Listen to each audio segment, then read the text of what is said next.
magtatanim tayo ng itong kamote sa ganitong plastic. At ang lupa ay dapat buhaghag. Lalagyan natin ng mga dahon ng saging. At pinakaabuno niya yan. Didiligin na lamang natin ng mga animal manure.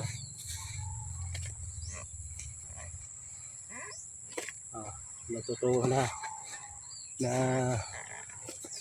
nabubulok na yung mga dahon ng saging na aking inilagay. May uhod na, oh. May bulate na. Dadami ang bulate dito dahil kakainin nila yung dahon ng saging. Oo. Yan.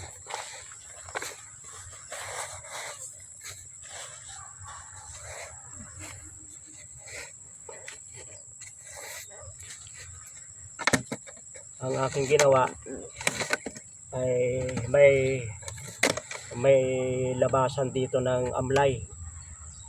Tatanim lang tayo ng dalawa. At mahaba-haba na yung ating itatanim. May sulo yung ugat na, no? Oh. Ito ay lalaman na. Bababa pa yan. Dadagdagan na lang natin ng lupa.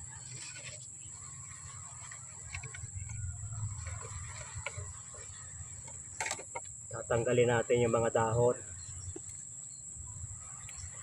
Sa lilim ito nakapunla. Kaya tumaas. Eh tama-tama naman na bababa yan.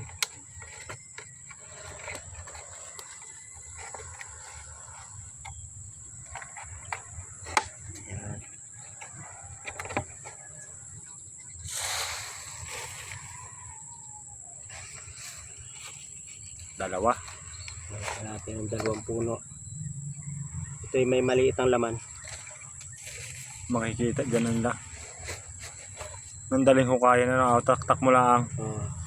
Kaya yung taas hindi totoong tinanggal lahat. Nag-iwan ng gayon.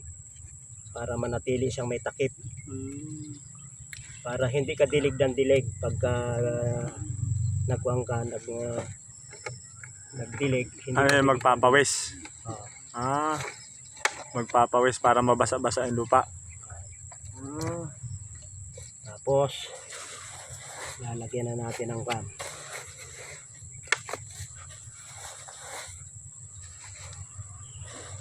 Ayun ang iwas sa kutkot ng manok talaga.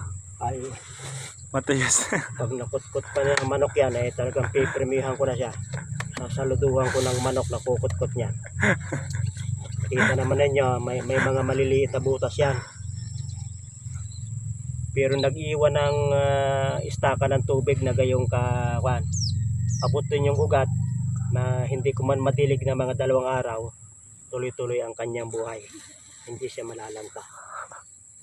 Ito ang aking kamote sa container. Pag umulan ay di mapapatakan din yan. Mapapatakan din yan. Kaya 2 puno ng kamote yung aking inilagay sa isang galon. Maraming salamat sa inyong pagsubaybay sa Natural Wellness, si Pastor Vito.